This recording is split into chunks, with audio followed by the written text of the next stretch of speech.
નમસ્કાર બાળકો, સૌ મજામાં ને? જો આપણે આપણા પ્રકરણ નંબર 7 માંથી નીચેના મુદ્દાઓની ચર્ચા કરતા હતા. આજે એમાં બાકી રહેલા અગત્યના મુદ્દાઓની વાત કરી લઈએ તો આજનો સૌથી પહેલો મુદ્દો છે ઘોડાનો ઉદ્વિકાસ. એમાંથી ક્યારેક કોઈક એમસીક્યુ નીકળી આવે, કારણ કે ઘોડાના ઉદ્વિકાસનો વિગતવાર અભ્યાસ કરવામાં આવ્યો અને એના ઘણા બધા અશ્મિઓ પણ મળ્યા છે. ઘોડાના ઉદ્વિકાસનું સૌથી પહેલું અશ્મિ મળ્યું હોય તો એ છે ઈહિપસ. સૌથી પહેલા અશ્મિઓ કયા મળ્યા હતા તો કે એનું નામ છે ઈહિપસ.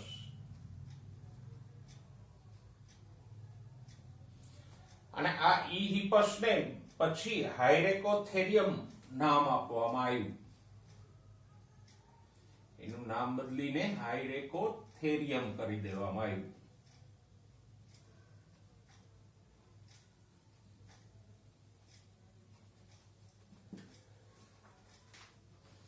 જોઈએ એના વિશે તો કે અશ્મિઓ ક્યારે મળ્યા હતા તો કે લગભગ 58 મિલિયન વર્ષ પહેલા.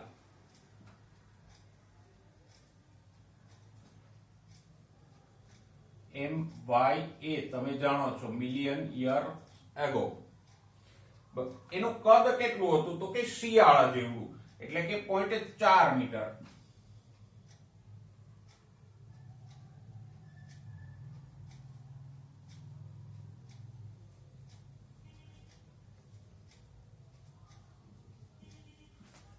સ્પષ્ટ કહીએ તો 40 સેન્ટીમીટર આટલું કદ હતું. ઓકે. અને એની ખરી છે એ 4 ખંડો વાળી હતી. આમ અત્યારના ઘોડાની ખરી એક જ ખંડ વાળી હોય તો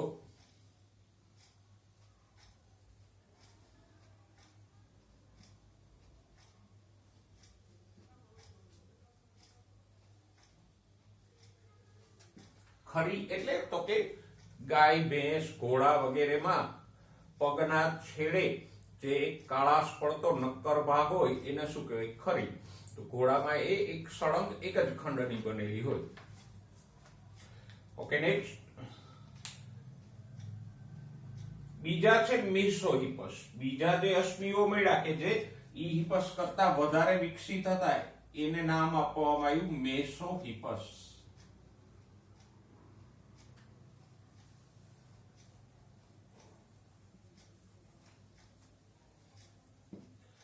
અને આ મેસોહિપસ ક્યારે મળી આવતા હતા તો કે 36 મિલિયન વર્ષ પહેલા. અશ્મિઓ ક્યારના છે? 36 મિલિયન વર્ષ પહેલાના અશ્મિઓ છે. એનું કદ 0.5 મીટર એટલે કે 50 સેન્ટીમીટર જેટલું હતું.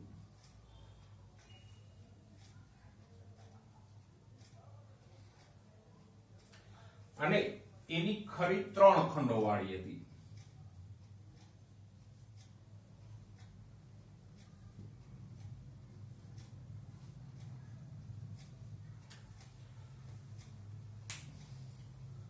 ઓકે. એના પછીના જે અશ્મિઓ છે એને નામ આપવામાં આવ્યું મેરિચિપસ.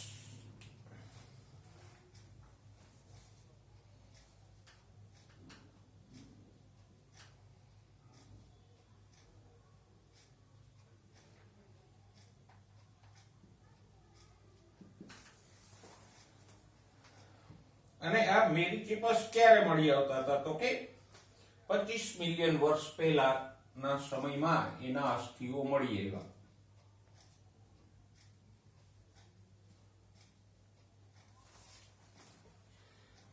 અને આ મેરિચિપસ નું કદ ગધેડા જેટલું હતું, એટલે કે લગભગ 1 મીટર જેટલા ઊંચા હતા.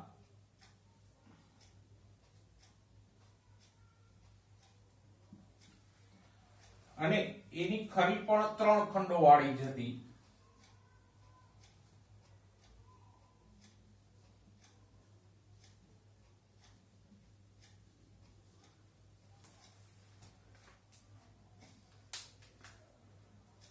એના પછીના જે અશ્મિઓ મળી આવ્યા એને કહેવાય પ્લિયોહિપસ.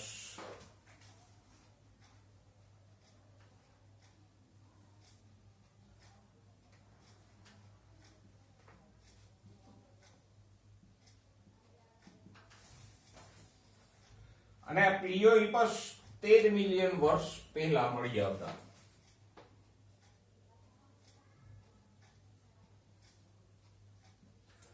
એનું કદ કેટલું હતું તો કે 1.2 મીટર જેટલું.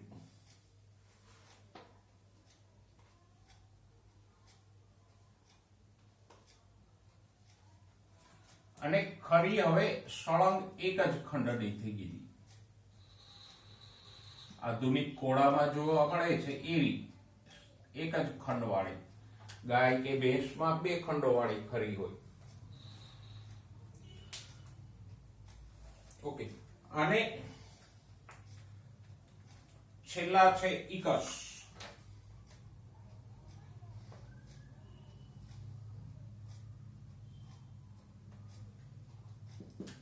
એ આધુનિક ઘોડો છે કે જેનું કદ 1.6 મીટર જેટલું હોય અને ખરી એક ખંડવાળી હોય.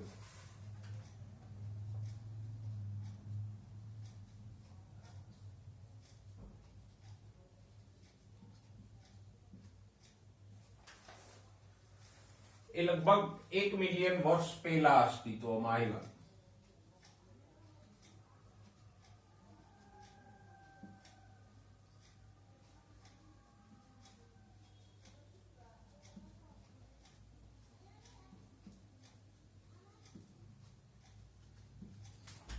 અને એનું કદ કેટલું છે તો કે 1.6 મીટર અને ખરી કેવી છે એક જ ખંડવાળી.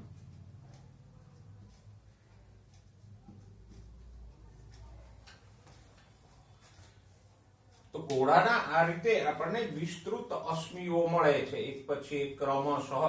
એટલે ઘોડાનો ઉદ્વિકાસ આપણે સારી રીતે સમજી શક્યા.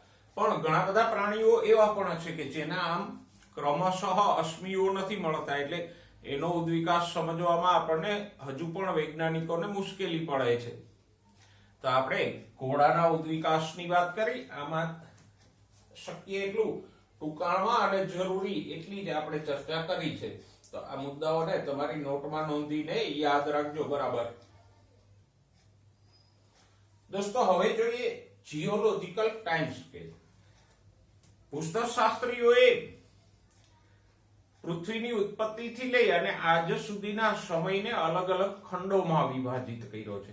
જેમ આપણા ધર્મગ્રંથોમાં નથી કે ભાઈ સતયુગ, પછી દ્વાપર યુગ, ત્રેતા યુગ, કલયુગ, એવા યુગો પડે, પછી કલ્પ હોય, મન્વંતર હોય, આવી બધી સંકલ્પનાઓ આપણા ધર્મગ્રંથોમાં છે. એમ પૃથ્વીની ઉત્પત્તિથી આજ સુધીના સમયને અલગ અલગ ભાગોમાં કે યુગોમાં વહેંચવામાં આવ્યું. જો એ યુગો કે ભાગો કયા છે તો કે સૌથી પહેલો યુગ અથવા એરા જેને આપણે કહીએ, અથવા તો આને આપણે મહાકલ્પ પણ કહી શકીએ, જે કયો એ પણ એનું અંગ્રેજી નામ છે એરા. તો સૌથી પહેલો એરા કયો છે? એઝોઇક. એટલે સજીવો વગરનો. ક્યારથી શરૂ થયો તો કે પૃથ્વીની ઉત્પત્તિ સાથે 4500 કે 4600 મિલિયન યર પહેલા. અને એમાં કોઈ જ સજીવો હતા નહીં.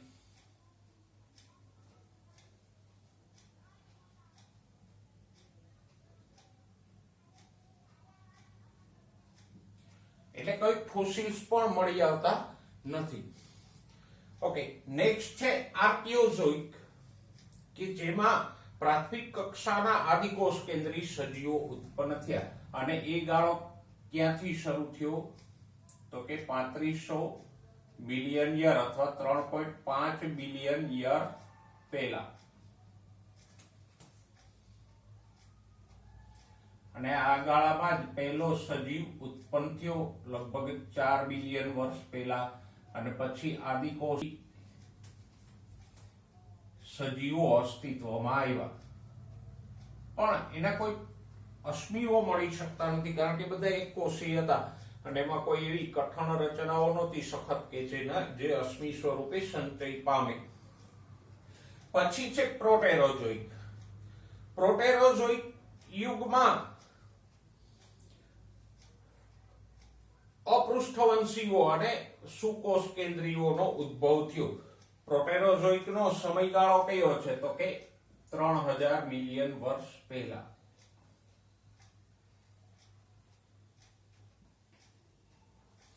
જો અહીંયા આનો ગાળો કેટલો થયો? 4600 થી 3500. પછી આર્કિયોઝોઇક નો ગાળો કેટલો થયો? 3500 થી 3000 મિલિયન વર્ષ જેટલો. અને આ સમયગાળામાં સુકોષ કેન્દ્રીયોનો ઉદ્ભવ થયો.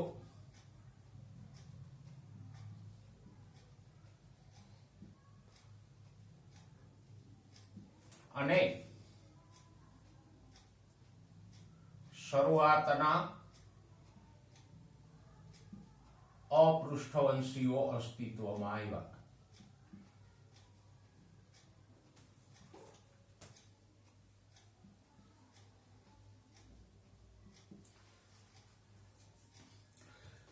તો આ ત્રણ એરા દરમિયાન, એઝોઇક, આર્કિયોઝોઇક અને પ્રોટેરોઝોઇક દરમિયાન આપણને વિશેષ કોઈ સજીવો નથી મળતા. એઝોઇકમાં તો કોઈ સજીવો હતા જ નહીં.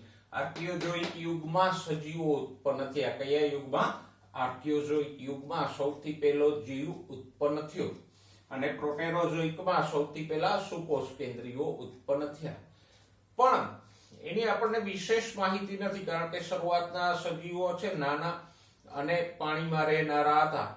તો એના અશ્મિઓ આજે મુશ્કેલીથી મળે, એટલે આના વિશે વિશેષ માહિતી આપણને પ્રાપ્ય નથી. પણ આ બાકીના ત્રણ યુગો છે એરાઝ, એને આગળ પછી અલગ અલગ પીરિયડ્સ માં વહેંચવામાં આવે. એટલે કે આ એક મોટો સમયગાળો છે, એને નાના ખંડોમાં વહેંચવામાં આવે. તો આને આપણે ટૂંકમાં જોઈએ, આને થોડાક વિસ્તારથી જોઈશું. પહેલા આટલું તમારી નોટમાં નોંધી લેજો, પછી આ ત્રણેય એરાઝ છે એને આપણે સવિસ્તાર જોઈશું. બરાબર? જોઈએ ત્રીજો એરા પેલિયોઝોઇક ની વાત કરી.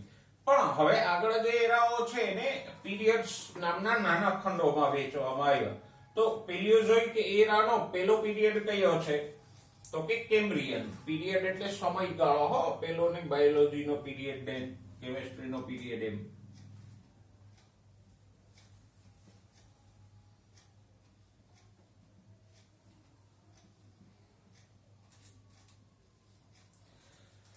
ઓકે, અને આ પેલિયોઝોઇક એરાનો પીરિયડનો સમય કયો છે?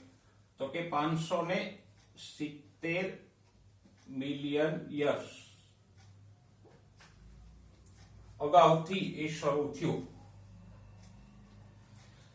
આ ગાળા દરમિયાન કયા કયા પ્રાણીઓ અને વનસ્પતિ મળી આવતી? જોઈએ તો કે પેલિયોઝોઇક તો એરા છે, અહીંયા એનો છે કેમ્બ્રિયન. પહેલો પીરિયડ કયો છે? કેમ્બ્રિયન.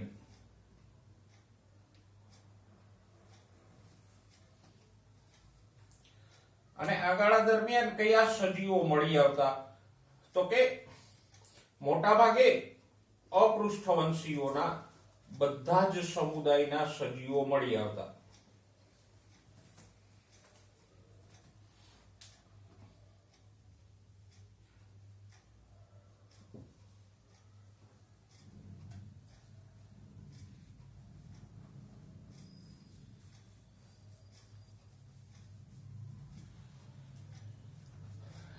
એટલે કે આજે જે કઈ અપૃષ્ઠવંશીઓના સમુદાયો આપણને મળે છે, પ્રજીવથી લઈ સછિદ્રા, પછી કોષ્ઠાંતરી, કંકતધરા, પૃથુકૃમિ, સૂત્રકૃમિ, એમાંના મોટા ભાગના અપૃષ્ઠવંશીઓ આ પીરિયડ દરમિયાન મળી આવતા. ઓકે, કેમ્બ્રિયન પછી છે ઓર્ડોવિશિયન. બીજો સમયગાળો કયો છે? પીરિયડ કયો છે? ઓર્ડોવિશિયન.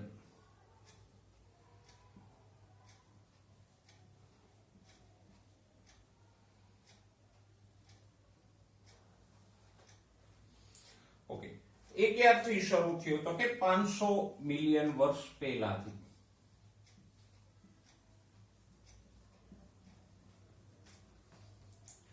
ઓકે, અને આ સમયગાળાને એજ ઓફ ઇન્વર્ટિબ્રેટ્સ કહેવાય, એટલે કે અપૃષ્ઠવંશીઓનો યુગ કહેવાય, સમય કહેવાય.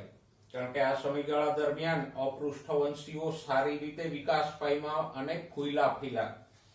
તો જો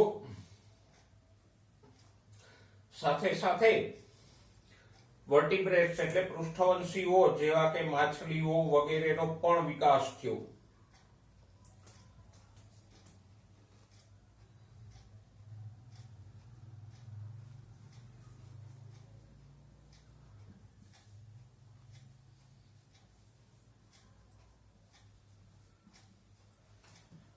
અપૃષ્ઠવંશીઓનો યુગ એટલે માટે કે એમાં અપૃષ્ઠવંશીઓ પ્રભાવી હતા,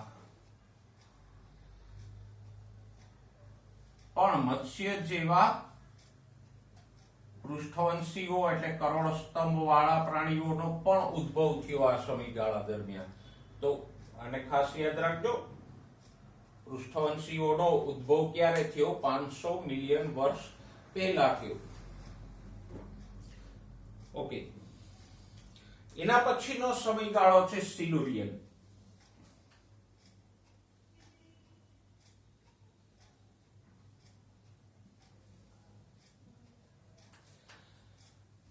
અને આ સિલ્યુરિયન ક્યારથી શરૂ થયું? 440 મિલિયન વર્ષ પહેલા. હવે જો થોડોક સમયગાળો ટૂંકો થતો જાય છે, કારણ કે વધારે ને વધારે માહિતી મળતી જાય એટલે આપણે ખંડો નાના નાના કરવા પડે. શરૂઆતમાં એઝોઇક અને આર્કિયોઝોઇક નો સમયગાળો વધારે લાંબો હતો. ઓકે, જો આ સિલ્યુરિયન યુગ દરમિયાન જળબાવાળી માછલીઓનો વિકાસ થયો અને પાંખ વગરના કીટકોનો વિકાસ થયો. સાથે સાથે શરૂઆતના પરવાળાના ખડકો પણ આમાં જોવા મળે. તો આપણે કહી શકીએ જળબા વગરની માછલીઓ,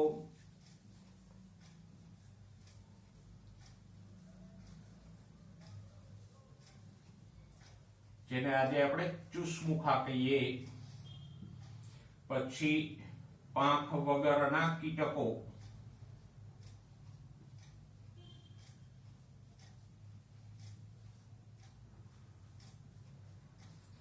અને પરવાળાના ખડકો બન્યા સમુદ્રમાં.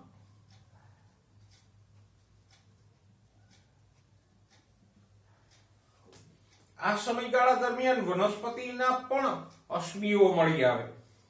તો કે સૌથી પહેલા બીજાણુધારી વનસ્પતિઓના અશ્મિઓ આ સમયમાંથી મળી આવે.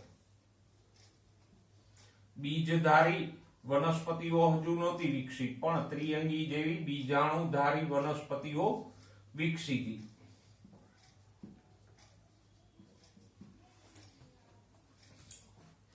એના પછીનો પીરિયડ છે ડેવોનિયન.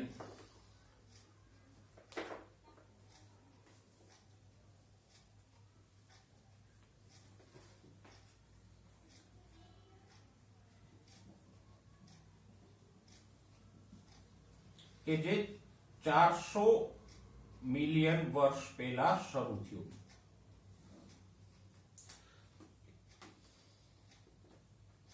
અને આ ડેવોનિયન યુગમાં કેવા સજીવો જોવા મળતા હતા? તો કે ઉભયજીવીઓનો વિકાસ થયો.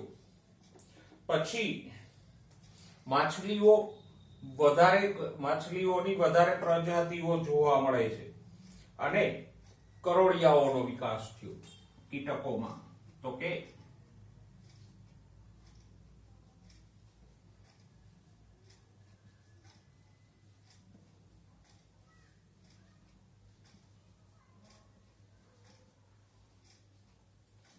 માછલીઓ હતી તો ખરી, પણ હવે એ વધારે વિકસી અને જળબાવાળી માછલીઓ વિકસી.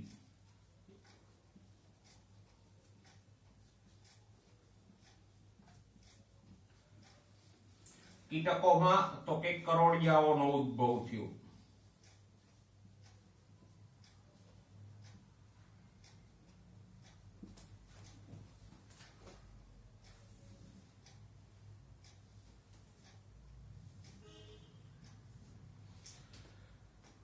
વનસ્પતિઓની વાત કરો તો કે આ સમયગાળા દરમિયાન સૌથી પહેલી મોસ અને ફોન્સ એટલે ત્રિઅંગીઓ હંસરાજનો ઉદ્ભવ થયો અને બીજધારીઓ પણ વિકસી.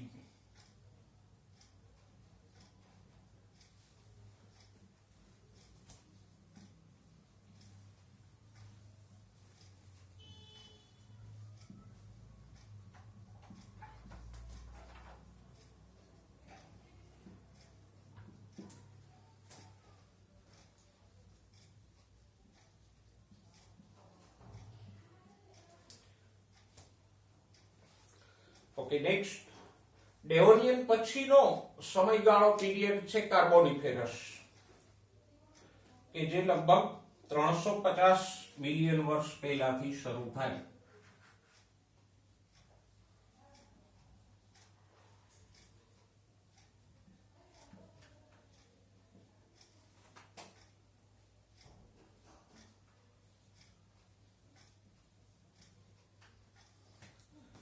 અને કાર્બોનિફેરસ દરમિયાન સરીસૃપોનો ઉદ્ભવ થયો, પાંખવાળા કીટકોનો ઉદ્ભવ થયો અને ઉભયજીવીઓની વસ્તી વધી.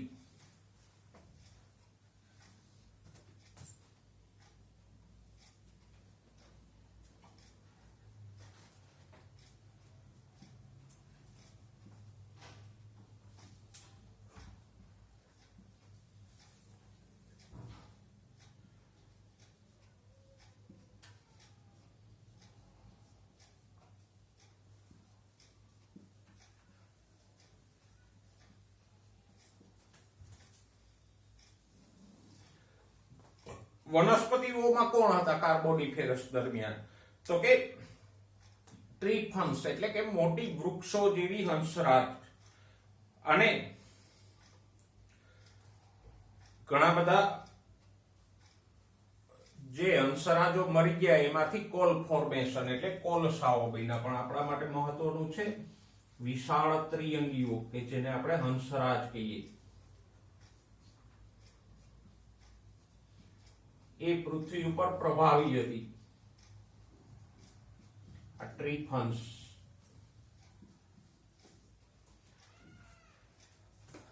ઓકે, અને પેલિયોઝોઇક એરાનો સૌથી છેલ્લો પીરિયડ હોય તો એ છે પર્મિયન, કે જે 280 મિલિયન વર્ષ પહેલા શરૂ થયું.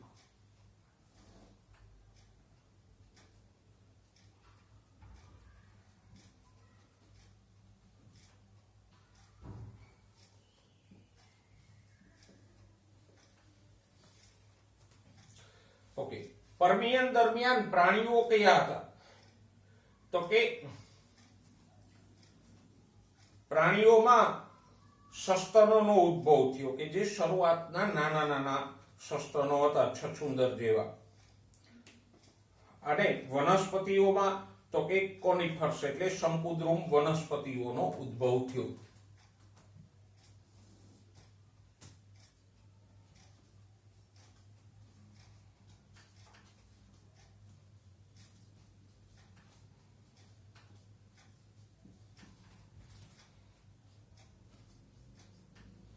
શંકુદ્રુમ અથવા શંકુધારી છે એ અનાવૃત બીજધારી છે, એ અસ્તિત્વમાં આવી. તો આમ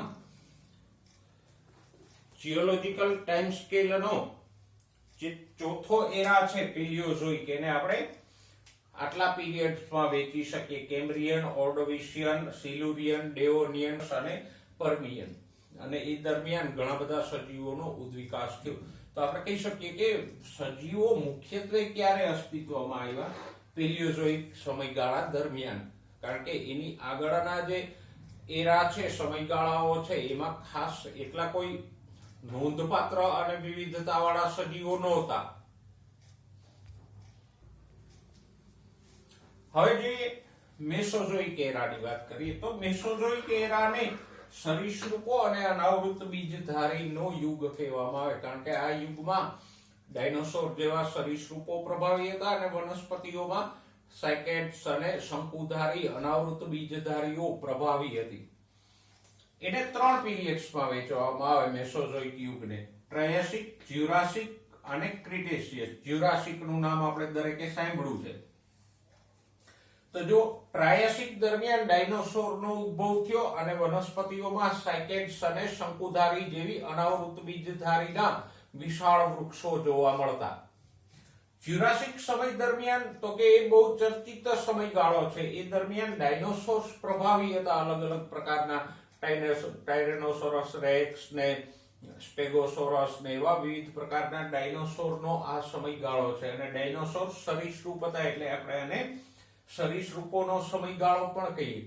અને પછી એમાંથી પક્ષીઓનો ઉદ્ભવ થયો. પેલા આર્કિયોપ્ટેરિસ જેવા દાંતવાળા પક્ષીઓનો ઉદ્ભવ થયો. વનસ્પતિઓ તો કે જ્યુરાસિક સમયગાળા દરમિયાન સપુષ્પી વનસ્પતિઓનો ઉદ્ભવ થયો. પણ એ હજુ એટલી સંખ્યામાં ને એટલી જાતિઓમાં નહોતી. વધારે પડતી તો કોણ હતી? અનાવૃત બીજધારીઓ જ પ્રભાવી હતી. સપુષ્પી એટલે આવૃત બીજધારીઓ હજી ઉદ્ભવ પામી હતી. ત્રીજો પીરિયડ છે ક્રિટેશિયસ. એ દરમિયાન ડાયનોસોર લુપ્ત થઈ ગયા. આધુનિક મત્સ્યો, દાંત વગરના પક્ષીઓ અને જરાયુજ સસ્તન જેવા પ્રાણીઓ ઉદ્ભવ પામ્યા અને વિકાસ પામ્યા. કારણ કે જે પ્રભાવી ડાયનોસોર હતા એ હવે લુપ્ત થઈ ગયા હતા. એટલે ક્રિટેશિયસ પૂરો થતા સસ્તનોનો વિકાસ વધ્યો અને અહીંયા સપુષ્પી વનસ્પતિઓ એટલે કે આવૃત બીજધારીઓનું પ્રભુત્વ વધ્યું. અનાવૃત બીજધારીઓ ધીમે ધીમે ઘટવાની શરૂ થઈ. તો આ મેસોઝોઇક એરાને આપણે 3 પીરિયડ્સમાં વહેંચી શકીએ અને આપણે સમજી શકીએ કે જે આધુનિક પૃષ્ઠવંશીઓ છે જેમ કે સરીસૃપો, સસ્તનો, પક્ષીઓ અને સપુષ્પ વનસ્પતિઓનો ઉદ્ભવ આ સમયગાળા દરમિયાન થયો. તો એ રીતે મેસોઝોઇક એરા છે એ મહત્વનો છે કે પૃષ્ઠવંશીઓ અને સપુષ્પ વનસ્પતિઓનો ઉદ્ભવ અને વિકાસ આ સમયગાળા દરમિયાન જ થયો. હવે આધુનિક યુગ સેનોઝોઇક કે કોએનોઝોઇક, એને આધુનિક સજીવોનો યુગ કે આધુનિક સજીવો એટલે આધુનિક પ્રાણીઓ કયા છે? સસ્તનો. અને આધુનિક વનસ્પતિઓ કઈ છે? આવૃત બીજધારીઓ. તો આ બંને આ યુગમાં પ્રભાવી બન્યા એટલે એને આધુનિક સજીવોનો યુગ પણ કહેવાય. એના 2 પીરિયડ છે: ટર્સરી એટલે તૃતીય, ક્વાટર્નરી એટલે ચતુર્થ. જો ટર્સરી દરમિયાન પ્રાઇમેટ્સ એટલે મનુષ્યનું ગોત્ર છે તો મનુષ્ય, એપ્સ, વાનરો એ બધાનો સમાવેશ પ્રાઇમેટ્સમાં થાય. તો સૌથી પહેલા પ્રાઇમેટ્સ ઉદ્ભવ્યા. મનુષ્ય નહીં હોવ, વાનરો વગેરે પ્રાઇમેટ્સનો ઉદ્ભવ થયો. ઘોડાનો ઉદ્ભવ થયો આ યુગ દરમિયાન. અને આ યુગ પૂરો થતા મનુષ્યના જે પૂર્વજો છે રામાપિથેક્સ, ડ્રાયોપિથેક્સ વગેરેનો ઉદ્ભવ થયો. વનસ્પતિઓમાં આવૃત બીજધારીઓ પ્રભાવી બની અને આવૃત બીજધારીઓનું અનુકૂલિત પ્રસરણ થયું એટલે કે એ જુદા જુદા વિસ્તારોમાં ફેલાણી. ક્વાટર્નરી કે જે હાલનો યુગ છે, આપણે કયા પીરિયડમાં જીવીએ છીએ? ક્વાટર્નરી કે જે 2 મિલિયન વર્ષ પહેલા શરૂ થયું. તો એમાં મેમથ નામનો એક હાથી હતો. એવા વિશાળ સસ્તનો લુપ્ત થયા અને હોમોસેપિયન્સ એટલે કે આધુનિક માનવનો ઉદ્ભવ થયો. સાથે સાથે વનસ્પતિઓમાં ઘાસ અને શાકીય વનસ્પતિઓ એટલે કે છોડ પ્રકારની જે વનસ્પતિઓ હતી એનો અને ઘાસનો વધારે વિકાસ થયો. જ્યારે કાષ્ઠીય વૃક્ષ પ્રકારની વનસ્પતિઓ હતી એ પ્રમાણમાં ઘટી. શરૂઆતમાં ટર્સરી દરમિયાન આવૃત બીજધારીમાં વૃક્ષો જ હતા, પણ ધીમે ધીમે એમાંથી ઘાસ અને છોડનો વિકાસ થયો અને એની સંખ્યા વધતી ગઈ. તો આપણે જીઓલોજીકલ ટાઈમ સ્કેલમાં જે મહત્વના મુદ્દાઓ હતા એની ચર્ચા કરી.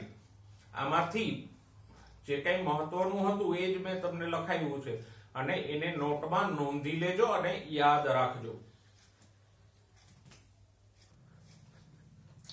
હવે મનુષ્યના વિકાસની ચર્ચા કરીએ. મનુષ્ય છે એ એપ્સ માંથી વિકાસ પામ્યો. એપ્સ એટલે મહાવાનરો જેને કહેવાય. આધુનિક એપ કયા છે? તો કે ચિમ્પાન્જી, ગોરિલા, ઉરાંગુટાંગ, ગિબ્બન, આ બધા આધુનિક એપ્સ છે. તો હવે તમે સમજી શકો કે એપ્સ કોને કહેવાય? મહાવાનરો એટલે શું? તો કે પૂંછડી વગરના ચિમ્પાન્જી જેવા જે વાંદરાઓ છે એને આપણે શું કહીશું? એપ. અને એ પ્રકારના સજીવોમાંથી મનુષ્યનો ઉદ્વિકાસ થયો.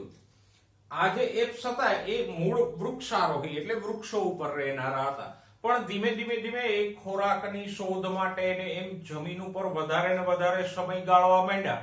તો શું થયું? તો કે એક તો એ 2 પગે ચાલવા માંડ્યા, કારણ કે જંગલમાં 4 પગે ચાલવું એપ્સ માટે એના કરતા 2 પગે ચાલવું વધારે સરળ રહે. તો ધીમે ધીમે એ જે આમ હતા 4 પગે હોરિઝોન્ટલ સમક્ષિતિજ સ્થિતિમાં, એને બદલે આયામ કે ટટ્ટાર સ્થિતિમાં આવ્યા, 2 પગે ચાલતા થયા. 2 પગે ચાલતા થયા એટલે એના પશ્ચ ઉપાંગો લાંબા થતા ગયા. જો ચિમ્પાન્જી કે ગોરીલા વગેરેમાં આજે પણ તમે જુઓ તો એના અગ્ર ઉપાંગ એટલે કે હાથ લાંબા હોય અને પગ ટૂંકા હોય, પણ 2 પગે ચાલતો થયો તો પગ લાંબા થયા, કારણ કે લાંબા પગ હોય તો 2 પગે ઝડપથી દોડી શકાય. તો જમીન ઉપર રહેતા થયા, 2 પગે ચાલતા થયા. પછી પગની રચનામાં પણ ફેર આવ્યો, કારણ કે 2 પગે ચાલતા થયા, જમીન ઉપર રહેતા થયા, એટલે આ અંગોઠો જે આમ હતો વૃક્ષ ઉપર રહેવા માટે એ આમ થઈ ગયો પગમાં, કારણ કે આવી રચના વૃક્ષની ડાળીઓ પકડવા માટે ઉપયોગી થાય, પણ જમીન ઉપર ચાલવા માટે અનુકૂળ ન થાય, એટલે આ પગનો અંગોઠો છે સમાંતર થઈ ગયો. પશ્ચ ઉપાંગો એટલે કે પગ લાંબા થયા. સાથે સાથે બીજા પણ ફેરફારો થયા કે ધીમે ધીમે એ ઓજારોનો ઉપયોગ કરતો થયો અને પકાવેલું માંસ ખાતો થયો અગ્નિની શોધ પછી. એટલે દંત વિન્યાસ પણ બદલાણો. જે કેનાઇન્સ રાક્ષી દાંત મોટા મોટા હતા એપ્સમાં એ ટૂંકા થતા ગયા અને આજે લગભગ અવશિષ્ટ થઈ ગયા રાક્ષી દાંત. પછી જડબાઓ જે લાંબા હતા, મજબૂત અને લાંબા જડબાઓ હતા આમ ઉપસેલા, એ ધીરે ધીરે અંદર જતા રહ્યા. જો ચિમ્પાન્જી કે એમાં જુઓ તો જડબાઓ આમ બહાર નીકળેલા હોય, કારણ કે એના દાંત મોટા હોય અને જડબા મોટા હોય, એટલે એ આમ બહાર ઉપસેલા હોય, પણ એ ધીરે ધીરે અંદર જતા રહ્યા અને આ હડપચી એટલે કે આ ચીનનો વિકાસ થયો. અહીંયા જે છાજલી હતી કપાળ ઉપર એ પણ લુપ્ત થઈ ગઈ, એટલે કે આ ભ્રમરોનો ભાગ એપ્સમાં ઉપસેલો હતો એ પણ ધીમે ધીમે લુપ્ત થઈ ગયો. સાથે સાથે મગજનો કદ વધ્યું. તો આમ એપ્સમાંથી મનુષ્ય બન્યો તો સૌથી પહેલા તો એ જમીન ઉપર રહેતો થયો, પશ્ચ ઉપાંગો લાંબા થયા, અંગોઠો પશ્ચ ઉપાંગનો આમ સમાંતરે આવી ગયો આંગળીઓની સાથે. પછી તો કે ધીમે કરતા આ જડબાઓ છે એ અંદર જતા રહ્યા, હડપચી બહાર લંબાણી. આ ભ્રમરો કે કપાળની છાજલી હતી એ પણ નષ્ટ થઈ ગઈ. દાંત તો કે નાના બન્યા અને જે રાક્ષી દાંત હતા એ એકદમ નાના અને અવશિષ્ટ સ્વરૂપોમાં ફેરવાઈ ગયા. સાથે સાથે સમય જતા એ પથ્થરના ઓજારોનો ઉપયોગ કરતો થયો, આગનો ઉપયોગ કરતો થયો. વૃક્ષારોહી અને રખડતા ભટકતા હતા એને બદલે એ ગુફાઓમાં રહેતો થયો. ઓકે, પછી સમય જતા જે ગુફાઓમાં રહેતો હતો એ સ્થાયી સ્વરૂપોમાં ફેરવાનો. મનુષ્યને એ સમજ આવી કે ભાઈ આમ રખડી ભટકી અને શિકાર કરીએ તો એમાં એક તો ખોરાક ઓછો મળે, શિકાર મળે ખરો નાય મળે, સાથે સાથે એમાં રિસ્ક જોખમ પણ છે. ક્યારેક શિકાર મોટો હોય તો એ મનુષ્યને પણ ઈજા કરી નાખતો કે મારી નાખતો, અને પાછા ઓજારો એની પાસે તો પ્રાથમિક કક્ષાના હતા. તો ધીમે ધીમે એને એ સમજ આવી કે ભાઈ આવું ન કરાય, એમ રખડી ભટકીને શિકાર કરવો અને ફળ વીણવા કે બીજ વીણવા, એના કરતા આપણે જો આ ઉપયોગી સજીવોને પાળી લઈએ, ઉપયોગી વનસ્પતિઓને ક્યાંક સારી જગ્યાએ ઉગાડી લઈએ તો એ વધારે સહેલું પડે અને એમાંથી ખોરાક પણ નિયમિત રીતે મળતો રહે. ટૂંકમાં કહીએ તો એ ખેતીવાડી અને પશુપાલન કરતો થયો અને ભટકતા જીવનમાંથી એક જગ્યાએ સ્થિર રહેતો થયો. આ એક માનવ ઉદ્વિકાસમાં મહત્વનું પગલું હતું કે મનુષ્ય ખેતીવાડી અને પશુપાલન કરતો થયો. ભલે પ્રાથમિક કક્ષાની ખેતી ને પશુપાલન હતું, પણ એને નિયમિત અને ઓછી મહેનતે ખોરાક મળતો થયો. તો નિયમિત ખોરાક મળતો થયો, એક જગ્યાએ સ્થાયી થઈને રહેતો થયો. પછી એને સમજ આવી ભાઈ એક જગ્યાએ એકલા રહીએ એના કરતા ઘણા બધા પરિવારો એક જગ્યાએ સાથે રહેતા હોય તો વધારે સુરક્ષા મળે અને વધારે સરળતા રહે, તો સામાજિક બન્યો. તો આમ એને ઓછી મહેનતે અને ઓછા સમયમાં સારો ખોરાક મળતો થયો, એ સામાજિક થયો અને એક જગ્યાએ રહેતો થયો. તો એ પોતાનો બાકીનો સમયગાળો છે એ બીજી બાબતોને અને વિચારવામાં આપતો થયો. નહીતર જ્યારે ખેતીવાડી અને પશુપાલન નહોતું તો મનુષ્યનો મોટા ભાગનો સમય શેમાં જતો હતો? શિકાર કરવામાં, ખોરાક શોધવામાં જેનો સમય જતો હતો. એટલે એ બીજું કંઈ વિચારી ન શકતો. પણ આમ ખેતીવાડી કરતો થયો, પશુપાલન કરતો થયો, ખોરાક સારો મળતો થયો, તો એ બીજી બાબતો વિશે પણ વિચારવા માંડ્યો કે ભાઈ આમ કરીએ તો વધારે સારું થાય, ઘર બનાવવું હોય તો કેમ બને, પછી અલગ અલગ પ્રકારના નવા ઓજારો, વાસણો વગેરે બધું બનાવવું હોય તો એ પણ શીખતો અને વિચારતો થયો અને આજના આધુનિક યુગ સુધી પહોંચ્યો. તો આમ મનુષ્યના વિકાસમાં બે બાબતો મહત્વની છે. એક તો મનુષ્યના જે પૂર્વજો હતા એ જમીન ઉપર રહેતા થયા અને બે પગે ચાલતા થયા અને ઓજારોનો ઉપયોગ કરતા થયા, એ એક તબક્કો. અને પછી બીજો તબક્કો સમય જતા એ આવ્યો કે જ્યાં મનુષ્ય ખેતીવાડી અને પશુપાલન કરતો થયો, સામાજિક રીતે અને સ્થાયી જીવન વિતાવતો થયો. તો આ બે તબક્કાઓ માનવ વિકાસમાં મહત્વના છે.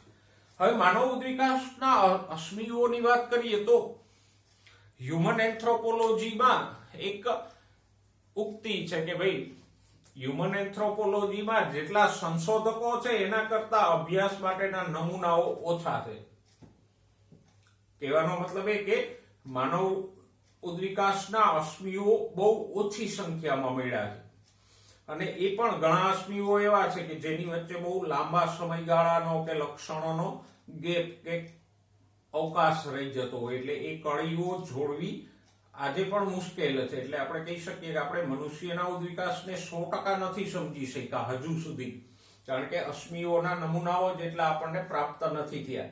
પણ છતાંય આધુનિક એન્થ્રોપોલોજીસ્ટો જે સમજ્યા છે એ ઉદ્વિકાસનો ક્રમ આ પ્રકારે છે કે સૌથી પહેલા ડ્રાયોપેથિક્સ જેવા એપ્સ હતા. કયા હતા?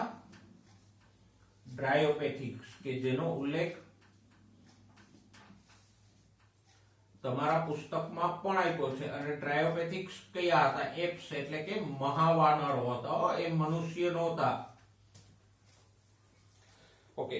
અને ડ્રાયોપેથિક્સ ક્યારે હતા? 15 મિલિયન યર્સ પહેલા, 15 થી 20 મિલિયન વર્ષો પહેલા આ ડ્રાયોપેથિક્સ જીવતા. એના અશ્મિઓ મળી આવ્યા. પણ ડ્રાયોપેથિક્સમાં એપ્સના લક્ષણો વધારે હતા, મનુષ્યના ખાસ કોઈ લક્ષણો હતા નહીં. ડ્રાયોપેથિક્સ પછી આવ્યા રામાપિથેક્સ જેવા સજીવો. અને રામાપિથેક્સ એટલા માટે નામ આપવામાં આવ્યું કે એ ભારતમાંથી મળી આવ્યા હતા. અને રામાપિથેક્સ જેવા જ અશ્મિઓ કેન્યામાંથી મળી આવ્યા હતા, એને કેન્યાપિથેક્સ નામ આપવામાં આવ્યું. તો આ રામાપિથેક્સ કે કેન્યાપિથેક્સ લગભગ 14 થી 15 મિલિયન વર્ષ પહેલા હતા. એને મનુષ્ય તો આપણે ન કહી શકીએ, પણ એમાં ડ્રાયોપિથેક્સ કરતા મનુષ્યના લક્ષણો વધારે હતા. ઓકે. પછી થોડોક અશ્મિઓમાં ગેપ છે, વચ્ચેના અશ્મિઓ આપણને મળતા નથી. પણ પછી એવા ઓસ્ટ્રેલોપિથેક્સ,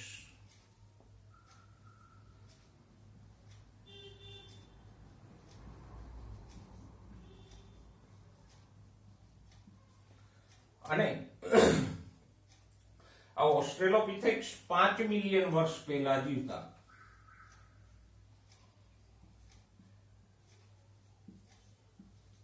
અને એની મસ્તિષ્ક ક્ષમતા કેટલી હતી? તો કે લગભગ 500 સીસી એટલે કે 500 ઘન સેન્ટીમીટર જેવડું એનું મગજ હતું.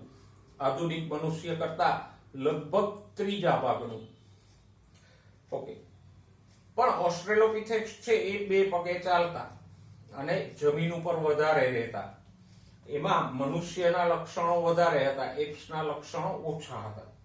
ઓકે, ઓસ્ટ્રેલોપિથેક્સ માંથી પહેલી હોમો પ્રજાતિ ઉત્પન્ન થઈ જેને કહેશું હોમો હેબિલસ. તો હોમો પ્રજાતિની પહેલી જાતિ કઈ છે? હોમો હેબિલસ, કે જે આફ્રિકામાં એના અશ્મિઓ મળી આવ્યા અને જે ફક્ત 4 ફૂટના જ હતા, કારણ કે હજુ સુધી પગ એટલા લાંબા નહોતા થયા એટલે ઊંચાઈ વધારે નહોતી. આધુનિક એપ્સ છે, ચિમ્પાન્જી વગેરેની ઊંચાઈ પણ આપણા કરતા ઓછી જ છે, પણ એ સંપૂર્ણ જમીન ઉપર રહેતા, 2 પગે ચાલતા, ઓછી ઊંચાઈના હતા. ઓકે, અને હોમો હેબિલસ ક્યારે હતા? તો કે 2 મિલિયન વર્ષ પહેલા મળી આવતા. એટલે પહેલી મનુષ્યની પ્રજાતિના કોઈ સજીવો હોય તો કયા છે? હોમો હેબિલસ. તો હોમો પ્રજાતિની પહેલી જાતિ કઈ હતી? હોમો હેબિલસ, એટલે કે હેબિલસ જાતિ સૌથી પહેલી હતી અને એની મસ્તિષ્ક ક્ષમતા કેટલી હતી? 650 થી 800 સીસી. હોમો હેબિલસ માંથી આવ્યા હોમો ઇરેક્ટસ. ઇરેક્ટ એટલે ટટ્ટાર, કે જે સંપૂર્ણપણે ટટ્ટાર ચાલતા હતા, એટલે એને નામ શું આપ્યું? હોમો ઇરેક્ટસ.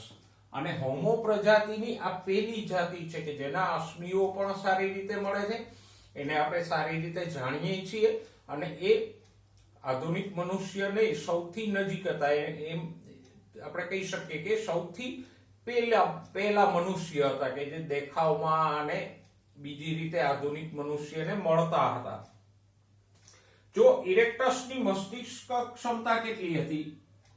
900 સીસી. એ ઓજારોનો ઉપયોગ કરતા, ગુફાઓમાં રહેતા અને આગનો ઉપયોગ કરતા અને 1.5 મિલિયન વર્ષ પહેલા પૃથ્વી ઉપર જીવતા અને આફ્રિકાથી આગળ બીજા પ્રદેશોમાં પણ ફેલાણા.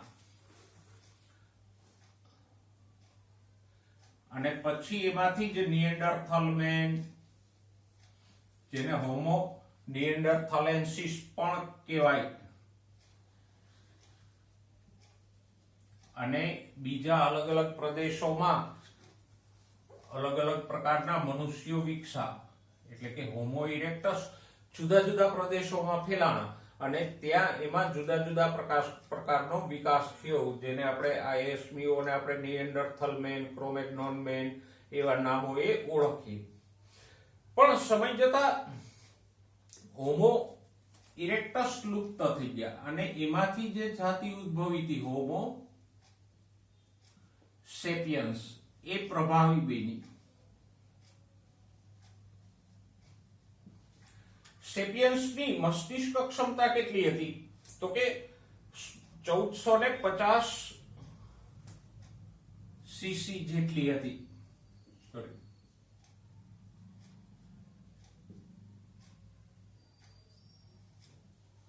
અને હોમો સેપિયન્સ નો ઉદ્ભવ ક્યારે થયો? તો કે લગભગ 35,000 વર્ષ પહેલા.